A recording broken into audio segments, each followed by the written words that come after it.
Hey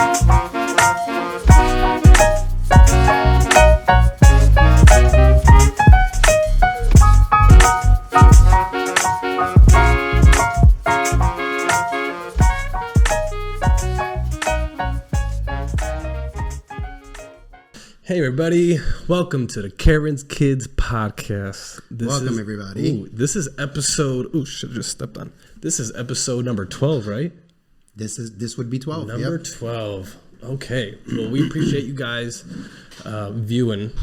And how do you, Jose, how do you feel about us having maybe the 10 millionth podcast out in the ether right now? You mean if we ended up getting There's there? literally 10 million podcasts people could choose from. Oh, I see what you're saying. How do I feel about that? Was I not clear? Yeah, I think no, you weren't actually. You weren't as clear as, or maybe it's just my brain. Maybe I just hit the bowl twice, so you could be right. Yeah. And did you? And I said I wasn't right. I was like, I'm not gonna be high for this one. No, I did smell it when I went to the bathroom. Yeah, right. So I was gonna say, yeah, we probably have the 10 millionth podcast. You know, like it sounds kind of like it's like, oh, you got a podcast too. It's like it's an eye roll. It's super easy to eye roll. You got a podcast too. All right, but I look at it like this: like how many T-shirts are there out there? True. Well, that's what I was gonna. That's where. So I thought that too. I was like, man, are we late to the game? Has everyone fucking said everything that needs to be fucking said besides anything that's currently happening? You know. So, but then I was like, I started thinking, and I heard it in another podcast that it could have been possibly Joe Rogan, but he was saying how podcasts are basically the new social media, and I thought about that, right? And I was like, that's it. I think it is the new social media, right? Because, you know, Facebook and Instagram and those kind of things, I think it shows what people want to be or want you to believe they are, right? This is me on vacation. I'm doing it big. I'm rich, whatever. But I think everyone, to really get to know somebody, I think everyone's going to have a podcast, right? Everyone's going to have conversations. So just talking so you can really get to know the person, who they really are, right? It's hard to fake the funk. Yeah, it's easy to lie on Instagram, but if you got a podcast and you're talking, you got several hours, hundreds of hours out there. It's like, oh, they're gonna know who you are. You know, I think that's gonna be the new currency. Yeah, how can you actually fake it on a podcast? You literally, you ask so many questions. You're like, obviously, you're gonna perk up when certain things, right? Pique your interest, right? So how could you hide behind? So I mean, I guess you can put on an act, but for how long? There's a lot of people who want other people to think that they are better than they really are. You know, it's like they have that urge to really like, I'm doing it. I think that's a human problem, don't you think? It's like all of us in a way. No, I of course you want to always make yourself look good, but the authentic people know how to bring themselves back down to earth. You know, so you actually think that there are authentic people? 100%. Who? I think I'm authentic.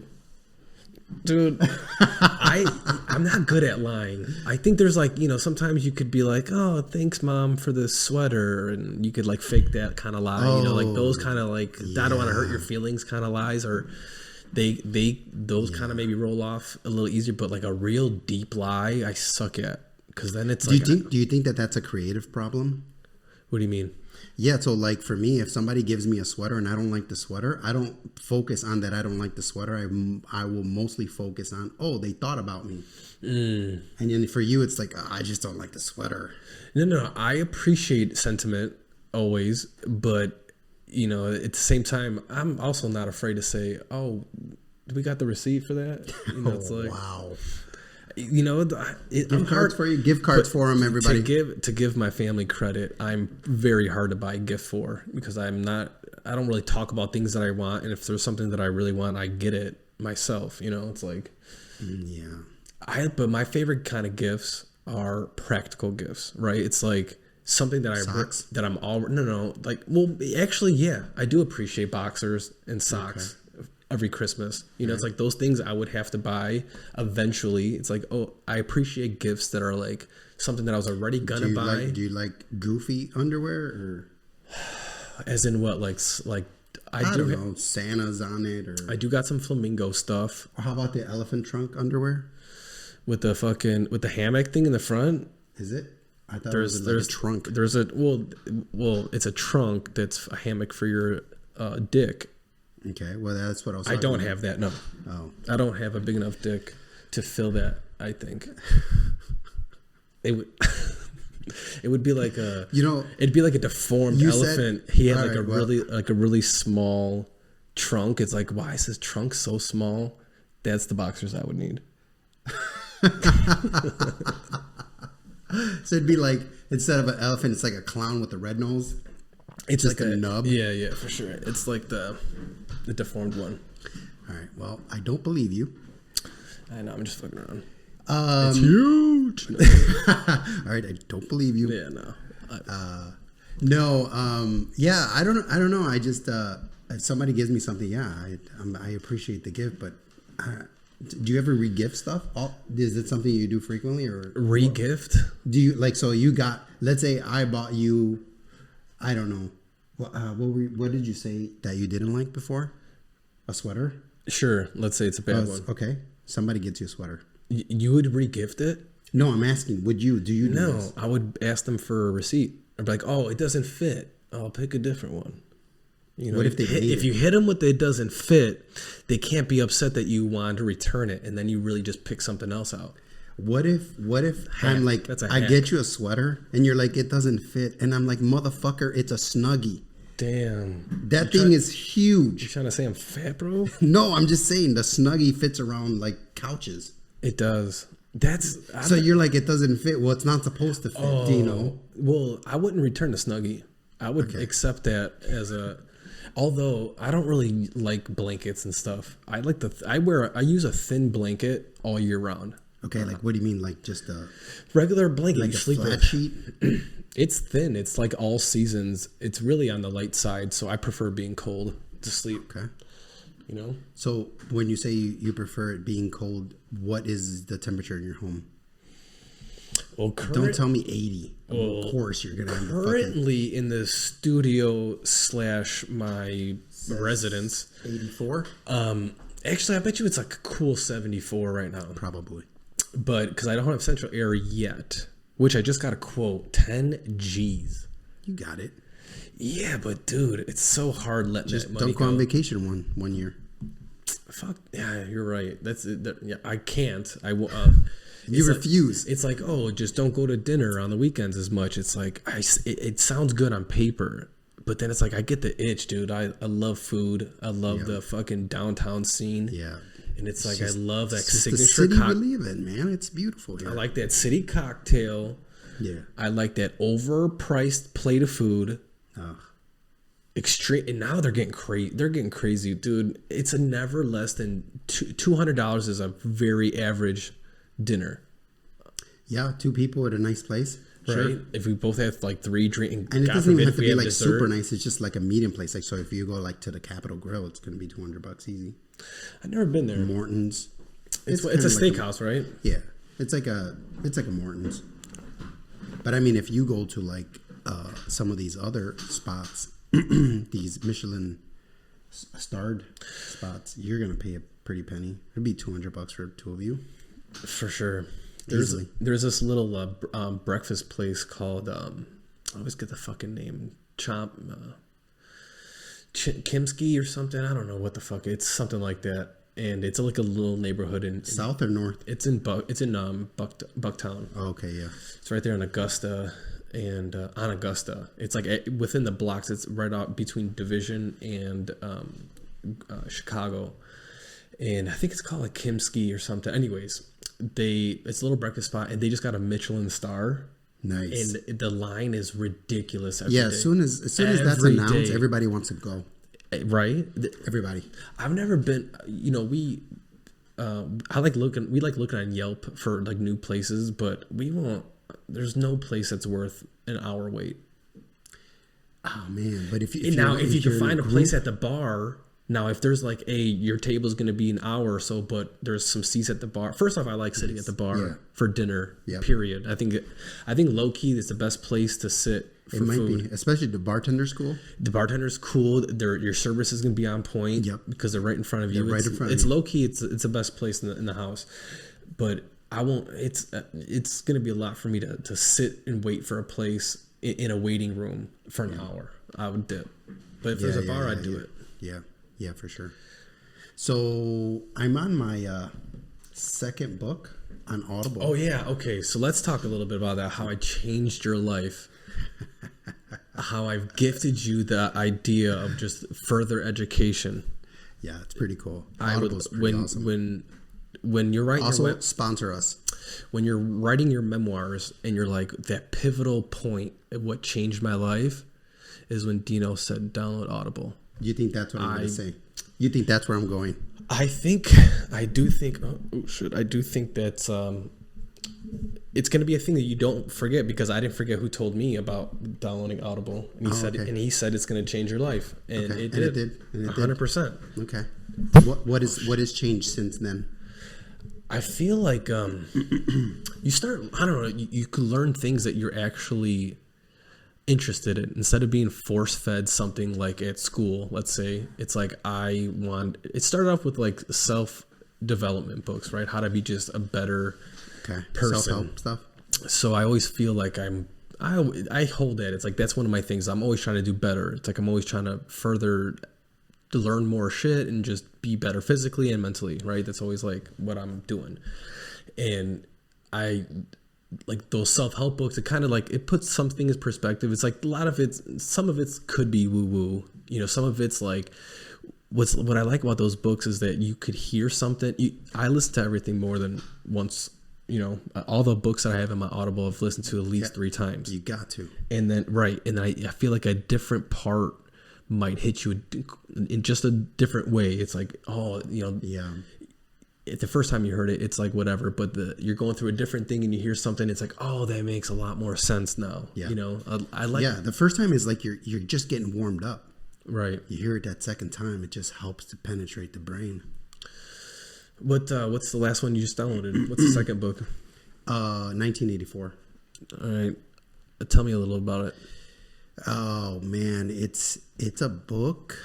It was written in 1940 by Orson Welles, and he actually named it 1984 because so what he did in the book is he used societies like Nazi Germany and then the Soviet Union, these kind of tyrannical. You gotta fucking speed it I'm up. falling asleep here. It's like, no way the view. Dude, I set up the crickets for you right there. Okay, all right, you lost a viewer. Like, we just lost out of the 30 views, we just lost 15 of them already. Go ahead. Yeah, so basically, it's a dystopian future, right? Yeah, it's a dystopian future. But what's crazy about it is it kind of lines up to what some of the things that are happening today. Talk about a couple of them. What's something you read that you're like, fuck, they called it. Well, so basically the book is about this guy named Winston. Okay. Then there's 2 other characters in there. I already hate it. I hate just that name. The name? The Winston. Like, you think it's too, like, my name's Winston. It's like an English. It's 1940. And it takes place in London. They had some, what is that? That's all right. Okay. I'm still recording. They had wacky names back then, right? That's wacky. Winston is a wacky name? It's like a Winston Churchill. That's what comes to mind. It's like very proper fellow. So, but you said it's an old time. It's an old timey name. I don't like it. But go ahead. Sorry, bro. But your name is Dino, and that goes back to the Stone Age. Fucking the Flintstones. That's, you know what, that's even older. Who doesn't like that though? That's a G ass name. If you honestly, I think your name should have been Bam Bam. Damn. No, but what's cool about Dino is that it's a name you've heard, but it's definitely not common. No, definitely not. You know, it is common. What's the number one common name in the world? Bob. Muhammad. No way. Bet. Is it? Yep. 100%. Wow. We're disconnected here in America. Yeah. Well, yeah. Obviously it's a Middle Eastern. Muhammad's like the biggest fucking Middle Eastern. Yeah. So I would think that something in China would be the most. They have, like, don't they do that? They're wacky with their names, right? They do like the last name first. It's like Ping is like their last name. It's Ping Ling Miao, and like the Ling Miao, if you translate it backwards, would be the first name. I don't know 100%. I don't know that culture, but I think it's something like that. Yeah, no, I couldn't say anything. I don't know. But yeah, but you say their names are wacky. It's a different language, so obviously it's going to be different. I didn't say wacky about Chinese things. You're putting words in my mouth. I said Winston was wacky. Yeah, Winston is wacky. But anyway, so he's living in this London. Okay. And what's the year? 84? Is that the He year? doesn't even know what year it is. He just thinks it's 1984. He guesses, I guess it's 1984. Did he wake up from a coma? He did not wake up from a coma, but he has this journal that he writes stuff in. Mm-hmm. And so he in his journal, he writes what he wishes life was like for him. Oh, okay. And he wishes he has friends, but he doesn't have anybody. He wishes he had a lover. He just doesn't have that.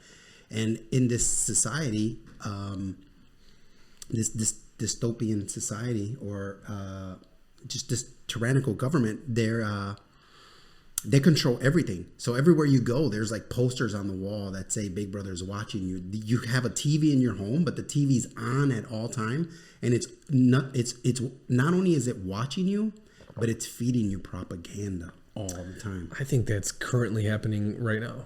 How so? I think that's what CNN is? Okay.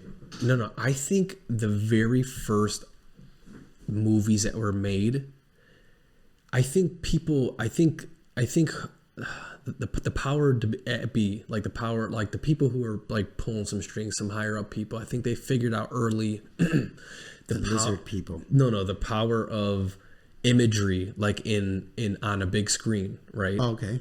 So I think they understood the psychology of how to really manipulate people from the get-go. I think literally like movies and TV. Do you think that's what Montauk was? Like the studies they did with, what is it? Jolly West? Yeah. I don't know that. I think I might have heard something, but educate me on it. What is it? So basically the CIA had this, they did this long-term study with psychedelics and how they could use psychedelics to mind control people. Okay. Well, I do know that.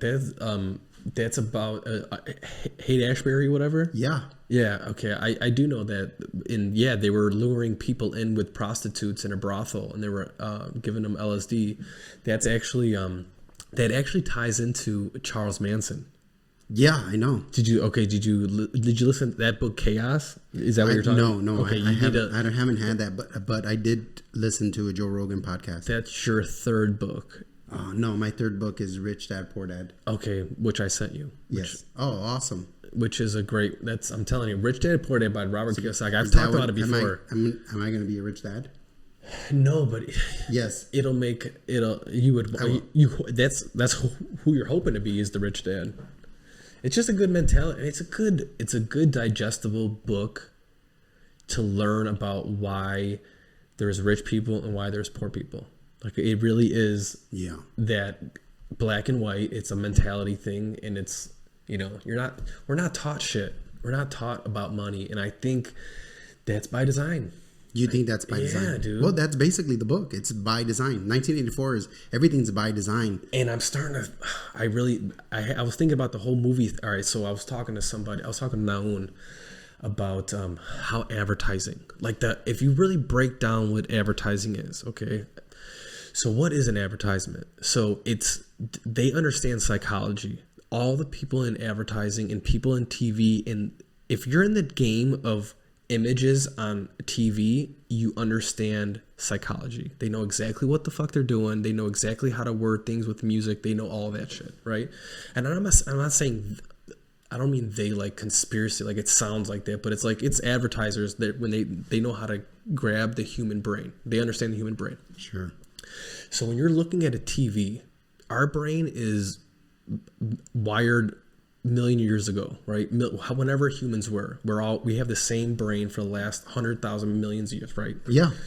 The TV is a new technology, right? Yep. So when you're looking at a TV, your old reptilian brain doesn't know that, let's say it's like a Wendy's commercial. Okay. Let's say it's a commercial for Wendy's.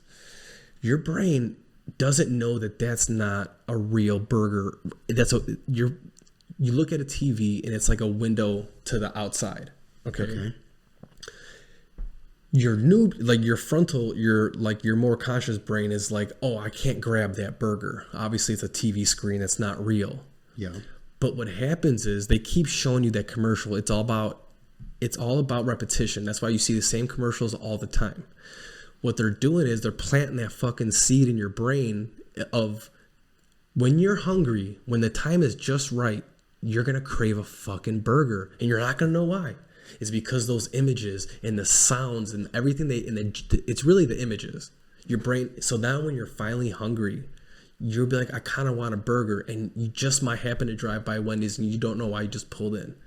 So that's what I think. Like they understand showing you things over and over, and it's like maybe it's pretty much like, yeah, duh, idiot. But it's like that's what's happening. I think like your brain now it's like it planted that seed. So when the time is just right, they got you. That's.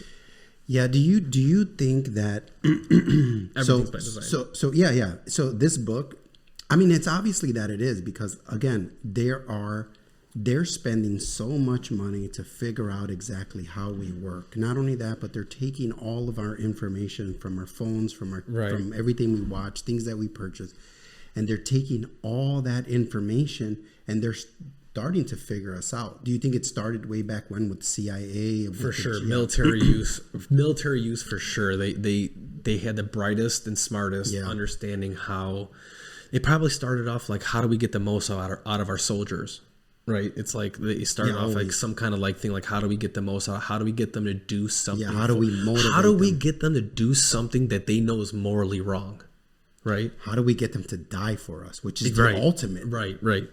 Of course, they have to feed us. I think we gotta do the Pledge of Allegiance. We gotta live good, have families, and I think that's why like there's hard military boot camps, because it's like they want to beat you down. Yep. And then they fix you. How interesting, because in the book it's laid out that way, sort of. But it's laid out in a little bit of a different way. But I could see how it's happening today, because you just scale it up. So this Winston, he sees this one girl named Julia, and he likes her, but he kind of hates her because she's beautiful and he wishes he could have her, but he can't, because the government doesn't allow people to fall in love. You can't have friends. You're not allowed to congregate. You can't really like have fun. You only allowed to exist and work and go home, right? And watch TV, propaganda, just be brainwashed the whole time. There's this other guy in the book. His name is O'Brien, and O'Brien works for the government. Okay. And not only does he work for the government, but Winston, when he looks at him, he says, wow, this guy is smart. I feel like I could be friends with him and he might be able to understand how I feel. So one day, Julia slips a letter into his hand. And when he opens it, says, I love you. And he's like, what? Uh-oh. Yeah, he freaks out. So anyways, they end up meeting, and they end up walking into the country away where there's no cameras, and they start a relationship together. And it gets to the point where he decides, I hooked up with Julia. Everything is great. I have a person that now hates the government just as much as I do, feels the same way I do. So maybe I should talk to O'Brien. So he decides to talk to O'Brien, but only after O'Brien invites him into his home. And that's not done in that society. You're not allowed to invite people into your home because you're being watched and everything. There's actually like posters and signs that say 2 + 2 = 5 because the government wants you to believe whatever they want. Well, that's I think we talked about this on one of our podcasts. I thought about this, like the technologies. I feel like they're going to start really pushing, like the virtual. It's everything to stay at home. They want to. They're trying. The ideal citizen is somebody who stays at home all day. How do you do that? They're probably learning that shit now. With the fucking lockdowns and viruses, that's how they just learned they can get all these fucking people to think irrationally. Whatever. I mean, I think it was irrational the way the fucking... Do you think... So here's my thought. Here's what I think. So obviously, we used to have families that was husband, wife, children, right? And the way it used to be in the 50s, right, way back when, it was a man would go to work, wife mostly would stay home and raise the children, and then dad would bring home substance, but The also bacon. He would bring home he the would bacon. bring home the bacon. He would feed everybody, clothe everybody, vacation everybody. He did most of the things. Do you think that maybe the breakdown of like families is contributing to the fact that more people are, we don't have any leaders in our society, and now I people also are think- looking for things? I think that's by design as well. I think, all right, so I watched something and it kind of laid some shit out, made me think about it. When I was growing up, a lot of the kids shows were like family orientated, right? It was always like a goofy dad and a stern mom or something, and it's like always kind of had some kind of family value, something to take away from it. There's always scenes of like dinner at the table, passing things, there's always like good stuff. Yeah, I know exactly what you're saying. And I think now I dated a girl who had a kid, and she was like 5 at the time, and she'd watch all the kids stuff, and I would go in the room and I'd see what the hell she was watching, right? And it'd always be like a kid who's a defiant of the parent, who like is trying to be by themselves, and it's always like it's okay to talk back to the mom. It's like weird subliminal like little messages to like break away from the family. And it's like, if you break away from the family, who steps in as family? Government. It's like, oh, we'll take care of you. And it's like, I don't know. So I think, I don't know, maybe that's too tinfoil hat, but I think it happened in the 70s, no? When people, I guess I can't remember exactly like when exactly it was, but so a woman would go try to get some type of help from the government, but the government would be like, we can't, because the man is in the house. If you get him out of the house, we'll be able to give you money from the government, like welfare or whatever. You couldn't have a man in the house, so the man would have to leave, right? And then the government would go after. I believe it still happens today. I don't know about that. I think, don't you just got to prove you make under a certain amount of money, and then you can get on welfare? Yeah, but I believe you're not. You shouldn't have a man in the house. Or you get an extra bonus if you're a single mom. Is that what you're saying? I support single moms, by the way, at this local strip club. Is it? No, I'm just joking. Oh. I don't know. I thought that would be funny, but it probably wasn't. No, it wasn't funny because did you hear the stat? No, there's statistics out there that say that single family homes where the mom is the parent, the child is more likely to go to jail. It's like 75%. I don't know what it is exactly. I heard some kind of stat that it was like they had like a 70 to 75. Or I don't know. Maybe, I don't know the exact number, but it was something. It was high. That most people in jail were raised by a single mom. So let me ask you this: do you think that because we don't have many leaders out there, right? There's no fathers in the homes. There's leaders out there. What do you mean? What do you mean? Who was your leader? There's plenty of people to look up to. Okay, who would you look up to? Undeniably, The Rock. The Rock is someone I look up to. Okay. I think obviously I have high respect for Joe Rogan. Okay. Man, who else? Who comes to mind? So when you were Gary Vaynerchuk, there's certain people I like. I'm kind of I'm 50-50 with Tony Robbins. I like him, and I know he does a lot of good, but he's worth a lot of money. Did he piss you off when he told you he wasn't your guru? To answer your question, no. But I did watch that. And actually, I've been to one of those seminars. I didn't go to his specific seminar, but I went to one of those places where it was like 7 different speakers. So all of them had... conference? Yeah, conference, right. Okay. And Tony Robbins, he actually had the longest set. He closed it out. I think he had like a half hour, but it wasn't his like fucking full rah-rah. When was this? Like 2 years ago. Oh, shit. And it was before the pandemic. Before the pandy? Yeah, exactly. And he understands psychology. Like Sure. he's a wizard of yeah. psychology. Yeah. You think he's an extreme leader? I mean, You would don't call him a cult leader, but like what? I mean, well, he is helping people though. for sure. Why? You know, I don't know. So Scientology. I don't know. I was gonna say so is Scientology, but Maybe. some people. Yeah, maybe. Maybe some people need it. Yeah. But who, like, you don't have any male. There's no one you can see as like a leader. No, Not no, even your boy Trump. I have. Whoa. This guy's got. No. I've had leaders in my life. I've had positive role models in my life.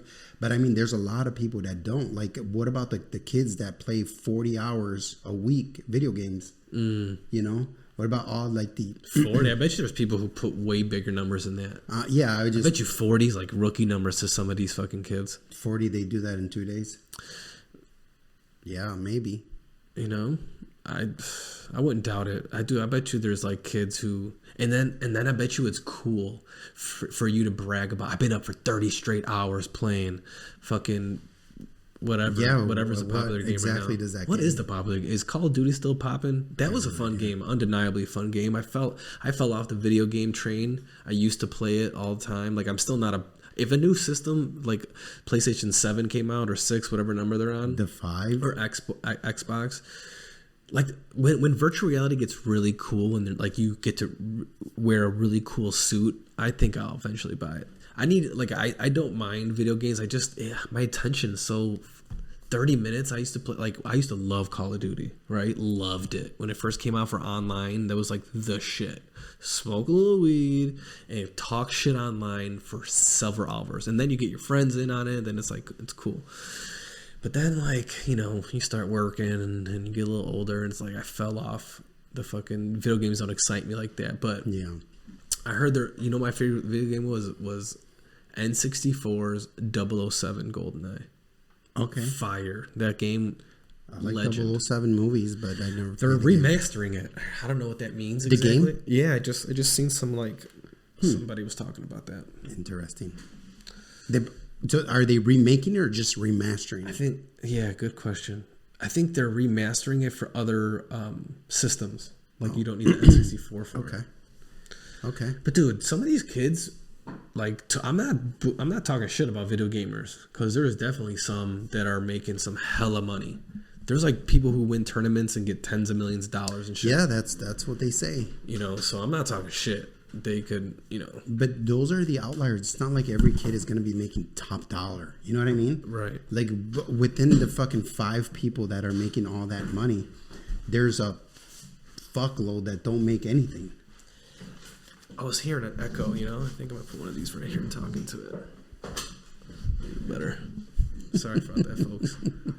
You know, we're still like we're work in progress. You know, we're figuring it out still. We eventually want to get like you know more cameras and shit, but we're just more cameras. What are we? Yeah, 1984 here. I think we need 3. I think the 35 people who watch us would agree. We need 3 angles. One for you, one for me, and one for us. But we definitely want to start getting guests. You know, so some of you people, if any of you guys that we know want to be on this motherfucker. I tried to get Aldo to come. He's too scared. Yeah, I could see it. You could see it. I could see anyone. You got to have a kind of personality to put yourself out there. He's got a personality. A type of personality. I'm not saying he doesn't have a personality. I'm sure he does. But, you know, we could get a couple drinks in him. Yeah. Start getting loose with the lips. I think that's why people drink, right? It's like it finally. Do you think he's afraid that he's going to say something crazy? I think he'd be too pussy to really be real. Oh my God, we're gonna have to edit this out. Nah, Aldo knows. He knows his live. He listens, just so you know, he's a listener. Oh, good, good. Yeah, he's gonna hear you call them a wuss. Yeah, dude. So yeah. So what was in Audible? What's your favorite? What was your first book? Good question. What was my first book? Because I saw you have like a. I had 100. I do have. I think I think I have more than 199 now. I think I just downloaded a couple more. And how long have you had it? Audible, I'd say I had for 5 years, at least. Oh wow! So you great investment. Think about it. 100 books in 5 years. Okay, you can get 12 credits. You could pay up front for basically $150. Yeah. Do you know how many years of knowledge you can get? How many years of schooling? Assuming that you listen to it and you pay attention. Right. Would you have the potential of learning any fucking thing you need to learn? Anything. Yeah. Anything. So it's like, how crazy is that's how we get knowledge. Right. Well, we get it in many ways, but most of it's in books. No, what's crazy is all the shit that you're taught you don't use. And it's like, in order to further your education. Do you think that's by design? I do. Well, our curriculum is what, like they say, is like 100 years old, and public schools got started so you can get the people just smart enough so they can start working in factories when the industrial age hit, you know? So I do think it's a little bit by design. I mean, that's what college is supposed to be. You know, you're supposed to further your education. You can get a little more selective, obviously, with that. But yeah, I think school needs a huge reform. I think there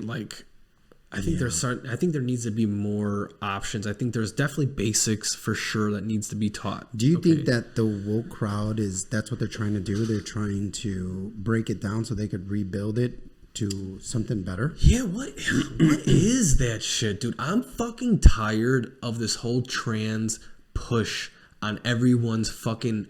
No one talked about trans ever. We never gave a fuck about trans people. We never gave a shit. Now it's everywhere. Everyone's got to talk. And now everyone... I just seen a billboard. There's a fucking billboard. I guess maybe it's because it's Pride Month. Maybe that's probably right. But there's a goddamn billboard with a trans person. It's like... It's so trans. How do you know they're trans? Because, dude, you could fucking look at this man that's dressed like a woman, and you could tell. Pronoun female. Dude. She. Right. It's like, dude, it's like, okay. You know, I get it. Some people want their respect, and they want their fucking...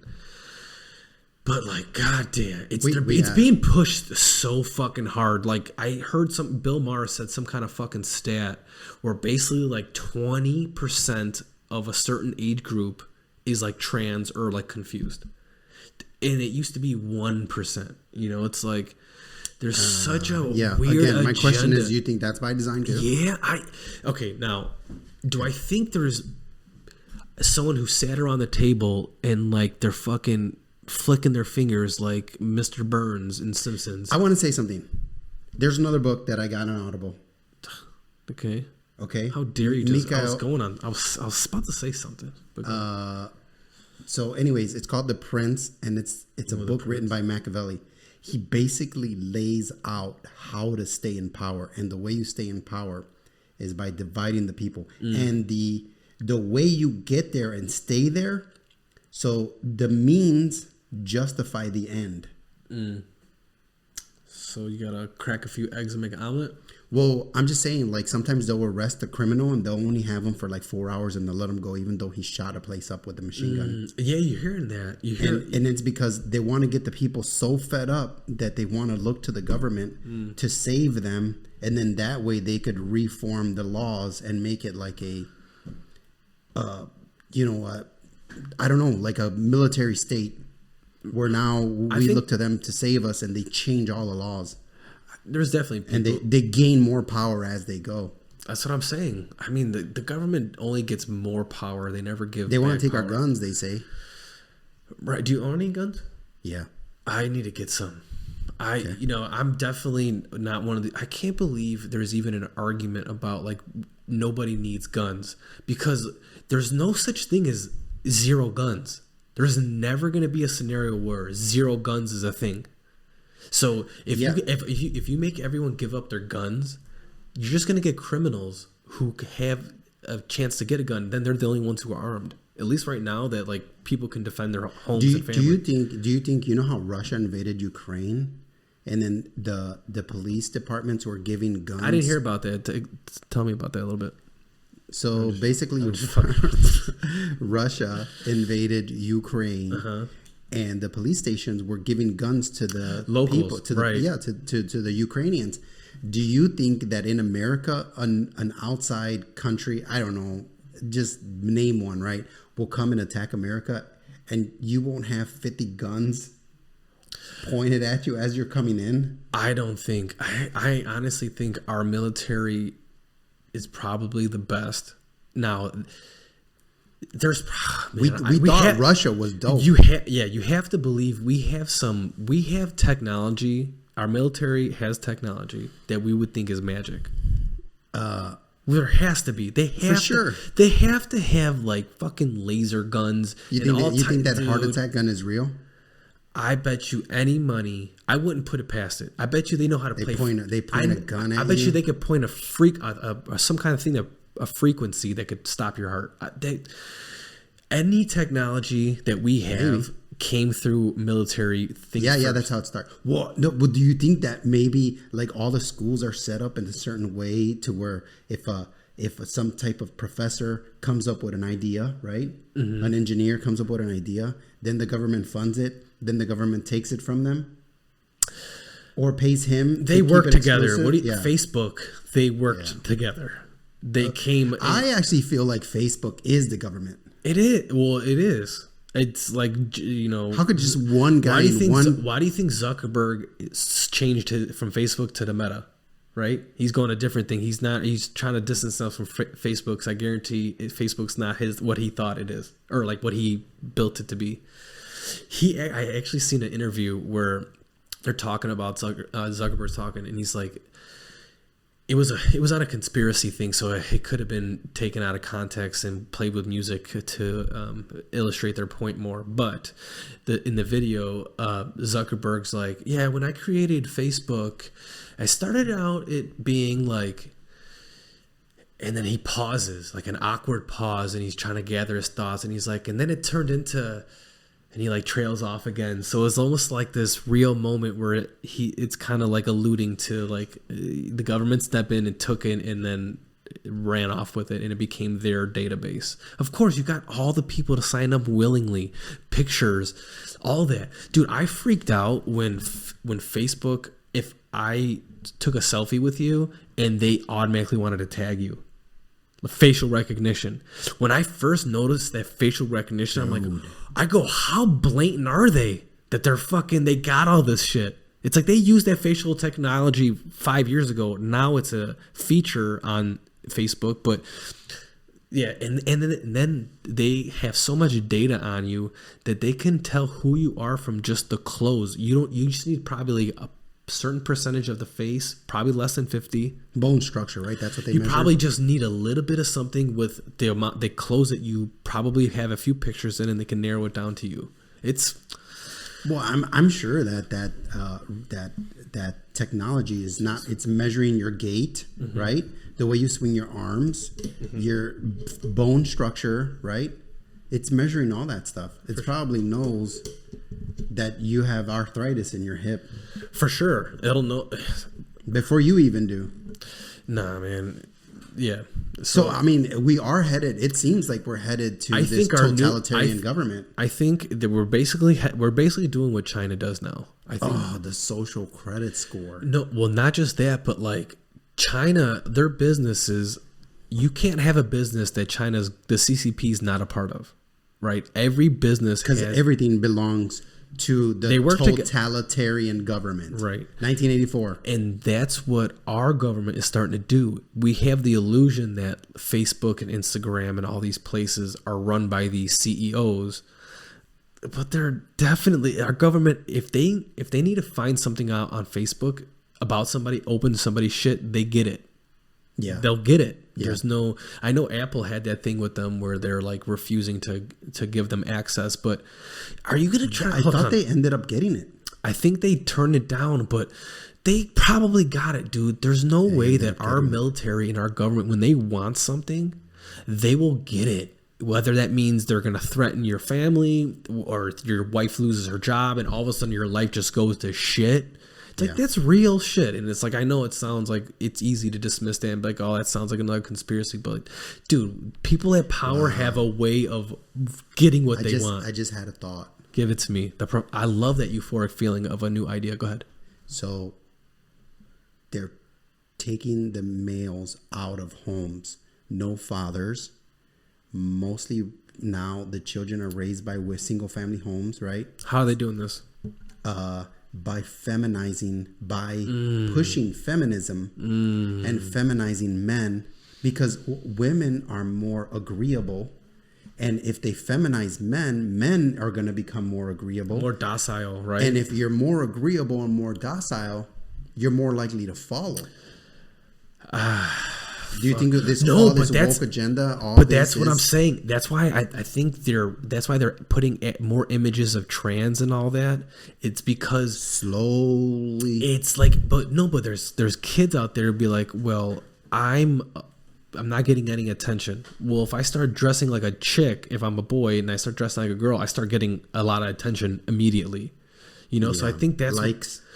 I think that, yeah, man. But then, all right. So then do you think a company who shows a trans, like they're woke, right?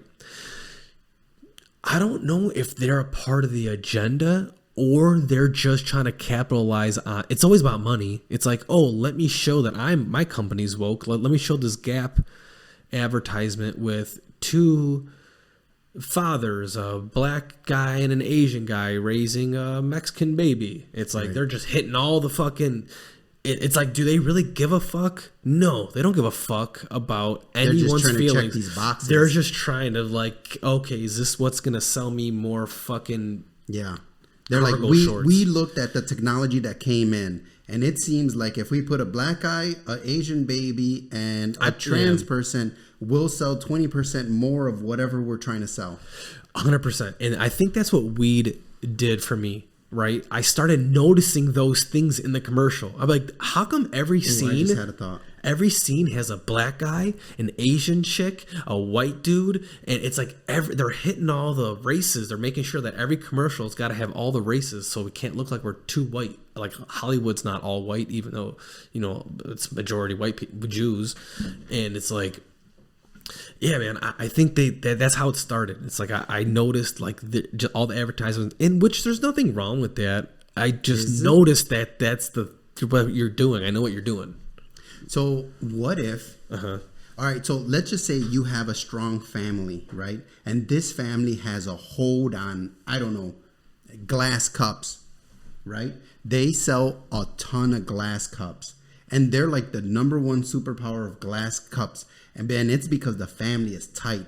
The dad trains the next generation. The mom helps to train the next generation. The children, as they grow up, they also train the next generation.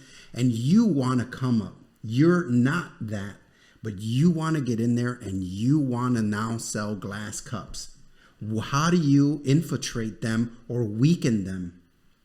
Maybe you take away their patriarchs, right? You feminize, you separate them, you make them fight. But who would be doing that specifically? Okay, who has that idea? Like, who's the they in that? Who's the they? Because and I'm guilty of it. Believe me, I'm very guilty of always saying they. And it's like you gotta take a step back and be like, who's the they? What if just like cancer destroys human tissue, right, and destroys lives? What if ideas also can be cancer? Okay, unpack that more. So, okay, remember watching the documentary Merchants of Doubt? I don't think I watched that one. So there's a documentary called Merchants of Doubt. Is it a must watch?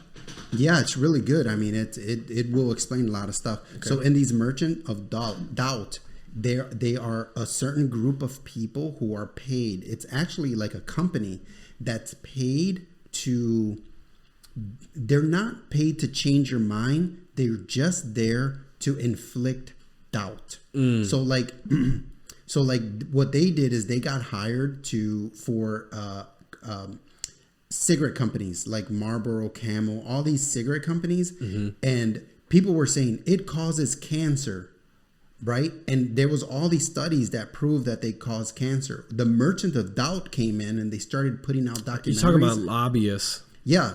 These guys came in and all they had to do was add put enough. a little bit of doubt in your head and be Right. like, smoking is fine. It's not bad. That's exactly right. They have the formula down. They understand, like, oh, if we can just, And it's getting worse but because that's what there's the just new information. and that's what the news is. That the news is only there. They have a specific goal in mind. It's get your attention, and it's usually in a state of fear. That's why everything on the news is usually a downer, right? It's unfortunately, it seems like that's what people are into. It's like you don't want to, although I do. I like watching a lot of puppy videos, but if you talk about a new puppy store that opened up, it's not going to get a lot of views. You talk about a fucking serial killer, you get a lot of views. So Yeah. they figured that out a long time ago, that it's like a state of fear, the constant state of fear the news wants to keep you in. It's always, that's everything on the news is definitely by design. And they'll start wording, they'll do a lot of wordplay where it's legally they can say it because there's like some kind of fucking word salad they're doing, but they're also got a fucking idea they're trying to plant in your head, and it's like always, yeah, it's always some kind of fucking negative. Yeah, shit. you think about it. You ever like go outside and you see a squirrel and the squirrel is happily eating, but all of a sudden you, like, let's say you open a door in your house and the squirrel perceives you as danger and it stops doing everything else it's doing just to watch you because it knows, I need to make sure what this is. It looks like danger. I need to stay alive, and this thing might be what's going to kill me. So, and maybe that's what's happening with the news. No, but like you said, they know how to say a certain amount of things just to, you know, like especially if you want to get onto the whole vaccine conversation, right? Of the fucking whatever, The jab. and it's like they can say, they fucking on the news they were saying, oh, if you fucking get this vaccine, you will not get sick. I mean, there's clips of Dude, high-ranking people said if you get this thing on the news, you won't get sick. And it's like, and then you got all the other doctors who study this stuff and say that's not true. Like, this vaccine's not going to be blah blah blah blah whatever. And then the news planted that enough to where people are like, I don't know, man. The news says I'm not going to get sick, so it's like they're not lying, you know. Yeah. I mean, the politicians are guilty of the people having doubt because before Biden was in office, he was saying, don't take it. And then as soon as he came on, he was like, take it, it's fine. And it's funny because people forget how much Trump pushed the vaccine, right? And all these people are like, I'm not taking no vaccine from Trump. And as soon as Biden gets president, he's like, there's a vaccine. And they're like, oh, Biden came out. Biden did this. Look, he's the savior. It's like, dude. How about the people that are just like, why don't you just take it? Yeah. No, what the news did, they did such a fucking clever, and this is what I'm talking about, how they understand the psychology of the brain. They put enough future, you could bring it home to your grandma, and you could kill your grandma. So they placed the scenario in the future. Okay, our human brain automatically gets nervous about things in the future because it was an evolutionary trait that I don't know if I should leave this area. I don't know what's over there. What's over there could kill me. Your brain's trying to keep you safe. So here is safe. You know, it's like, so what the news did is like, oh, they understand that if you place something in the future, you could use fear all day for the future. Yeah. You know what I'm saying? So they knew what the fuck they were doing. So they just said, hey, you could pass it and not know it, and you could bring it home and you can kill the whole family. It's like essentially what, and who wants to be an asshole? Nobody wants to be like, I killed fucking grandma because I wanted to go drinking with my buddies, you know? And that's what they did. They planted that fucking seed. That's how they scared everyone. And so you got people who some believe, some don't. Some aren't. Some want it, some don't. They're not woken up yet, and they don't think that people are playing with their minds. There's people legitimately playing with your mind and you don't fucking know. And it's like, that's very tinfoil hat. I know, I understand it sounds, but you have to understand there's people very high up that understand everything that you're watching could be easily by design. It could easily be planting. Think about this, okay? Like most movies, they tell you, they're already telling you what kind of like clothes to wear. It's like, that's how they do, like, why do we have to keep up? Why is there such thing as a fashion industry? right? They tell you should be wearing this. This is what's in season. This is what the cool people are wearing. It's like they're telling you how to be, right? Yeah. And it's like that's in a sense controlling. They understand what the TV like all was. the guys that buy the shoes, the sneaker people. Oh, right? That's a whole cult. But like, let me finish my thought. Like, that's what I think the movies, I think people, when the movies came out, I think, God, say military, whoever they are, they understood the power of film immediately. I think that's why the Jews are on top of the entertainment industry. They understood very early on psychology, and this is how we can shape society to how we want it to be. So the powers that be understand TV and all that shit. No, I'm really rambling, sorry, but yeah, no, it's pretty scary, man. I feel like we are at the point where we're at the cusp of that social credit score, and China's like all over it. They're right. like 5 years away from it being all of China. And the thing is that nobody will notice the change until it happened. There's not going to be a day where the government goes, all right, social credit scores. What they're going to do is be like, they're going to get away from all cash. Well, I think the debit card was invented so we can get off the cash, right? Yeah. So then you could really track everyone's fucking money, because right now, obviously, cash, you can't track all that shit, right? So you can't take everybody's cash overnight, but what you do is you get all the young people used to the debit card, and now most stores don't even take cash anymore. Right. So you got the Generation X, you got the 17-year-old kid right now who only knows how to use a debit card and tap his phone and tap the card. So then once cash is gone, they're not going to even notice that it's gone, nor are they going to give a fuck. Right. So that's how they do all these things. Nothing happens overnight. It's slow, incremental changes. And fucking COVID sped up a lot of shit. They jumped on it. It took more fucking They got people saying you can't fly because you don't have a vaccine, and you can't go to work. You can't go to a fucking job because you don't have a fucking vaccine. And they prefaced it on, you could pass it to grandma and kill him. You know what I'm saying? It's like, what the fuck, man? Yeah, and that social credit score, it's here already because exactly. So Credit Karma, you ever heard of that? Right. Mm-hmm. So Credit Karma is not associated with like with your actual credit score yet. The FICA, it's not the same as FICA. No, well, it's not part of TransUnion. All the three major credit scores companies. Are you talking about the Adam Curry podcast with Rogan? Yeah, that's a must. Crazy, right? That's a must watch. Crazy. Yeah, he kind of lays out how what was he saying? Like how the banks are basically how they're going to implement the social credit score. They're going to give you more credit. You're going to be available for more credit to start using their thing. Yeah, to start using their thing. Yeah, get everyone on the Experian thing, and then you can get another $20,000 on top of what you normally would be able to get a loan for. And yeah, it's just a way to get you on their shit.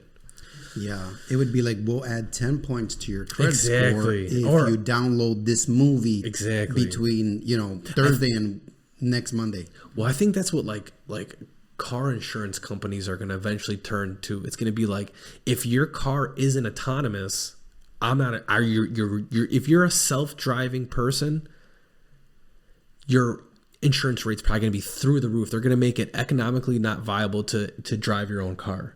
So you think rich people are going to have? No, I think eventually they're going to get to a place. I forgot where I heard this, and I believe it. Maybe it was on Tim Dillon's podcast or something.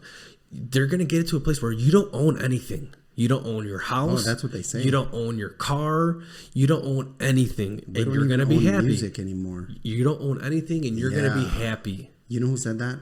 Who? Klaus Schwab. Maybe. Like I said, I heard it on a podcast, and I'm like, I can totally see that's where we're headed. It's like, and that's where I was making the connection about the self-driving cars, because it's like they want to know they're going to know not that your cell phone already tells where you're at all times. I mean, it pings like every second or whatever. It knows. Listen, my phone knows when I'm about to go to the gym. I haven't clicked anything on my fucking Google Maps, but it already knows when I get in the car at fucking 4:30 that I'm on the way to the gym, and it pops up, boom, gym's gonna be 4 minutes. It does it in a highlight. It's like, of course. And what's funny is that like in the 90s when you used to see like protesters and you would see like posters of some like fucking hippie dude saying Big Brother's watching you, right?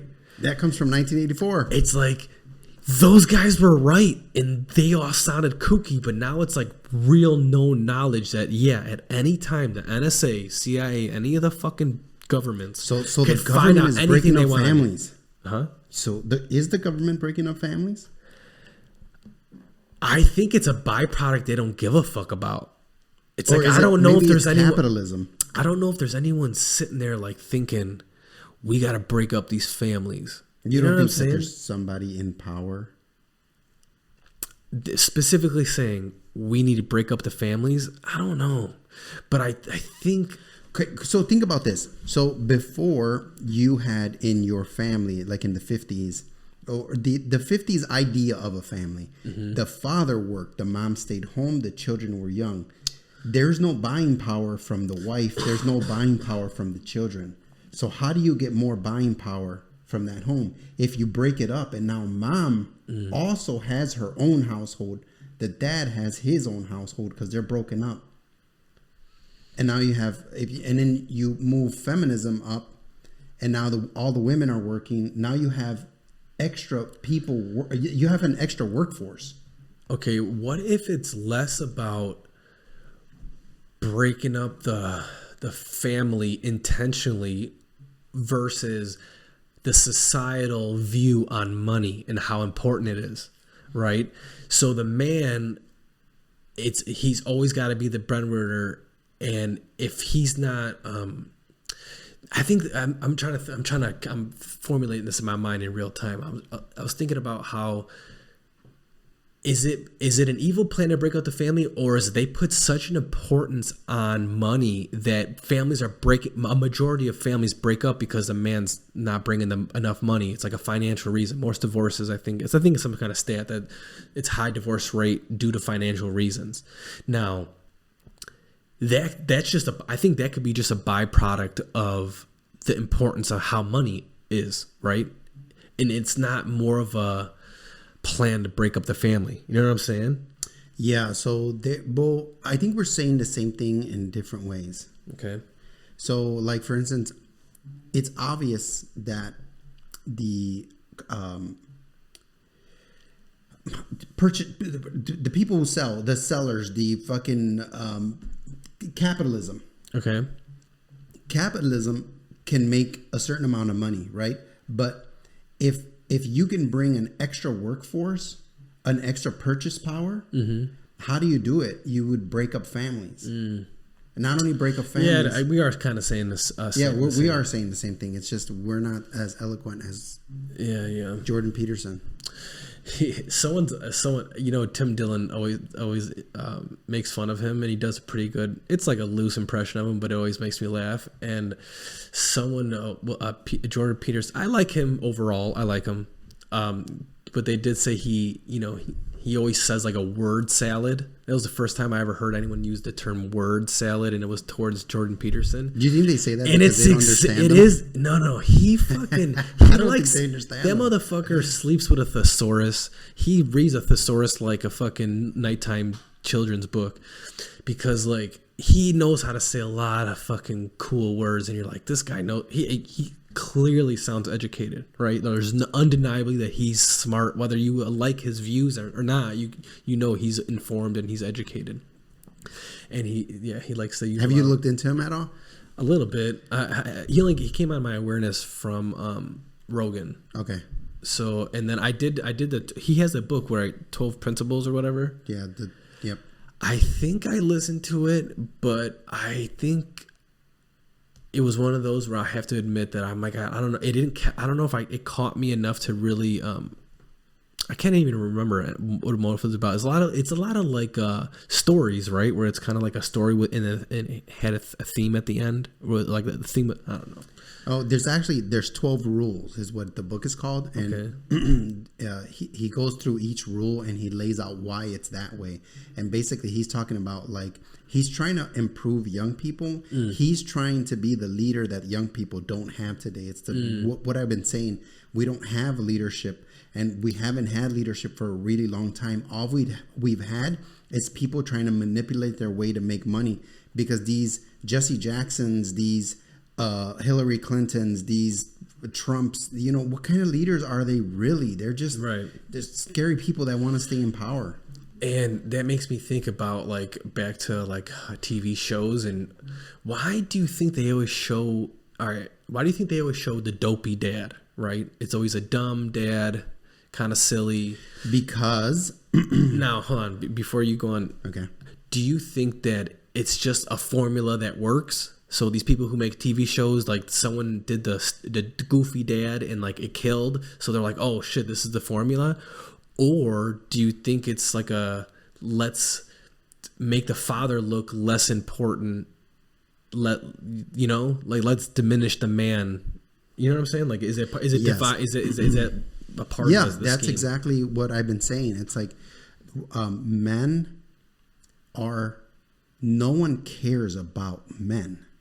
They just don't care about them, because right now the most protected class in America is a trans woman. Yeah, right. In what second the place, fuck? In second place is women, and men are dead last. But after men is black men. Do you think that it's because men had just always been in power? So it's we don't even need validation from these groups, because we run shit anyways. But it's not that, dude. It's not that men have always been in power. It's that the strong man, right, is always going to be in power, because he'll take whatever. And strong, that could mean smart, a skill, that fighting, because it's who's going to rise to the top in the pecking order? Right? If you have a group, let's just, for instance, take boys. Mm-hmm. The strongest one is going to be the one that's going to lead, not always the smartest. But if he's smart and strong, you know what I mean? It's that's an extra added value. Sure. But yeah, it's but society was built on that what we have, but it was also helped by women. A man is not going to be a man unless there is a woman there. And we know from studies that the best child that you could raise is a child in a healthy 2-parent household. You know what I'm saying? You get the best quality human teachings for a human child through. I don't know. Kanye was raised by his mom, and he's a genius. Okay, so he's an outlier, but also fair. I agree with that. Also, he has some problems. We have a guy that we work with, and he outbursts crazy. And I always say, hey man, there's a lot of bitch in you. I'm you act very emotional. Women are mostly emotional, right? Men are mostly. Is his initials ST? No, NZ. Don't say it. I don't even know. Good. But yeah. Yeah. So no, I do feel that no one cares about men. Yeah, I don't think. But do we need caring? That's my point. Yes. You want a healthy society that we built, who no one else can run? Yeah, but I still think that, okay, I think you're right with the pecking order, but it doesn't affect the men because we're still mostly in power.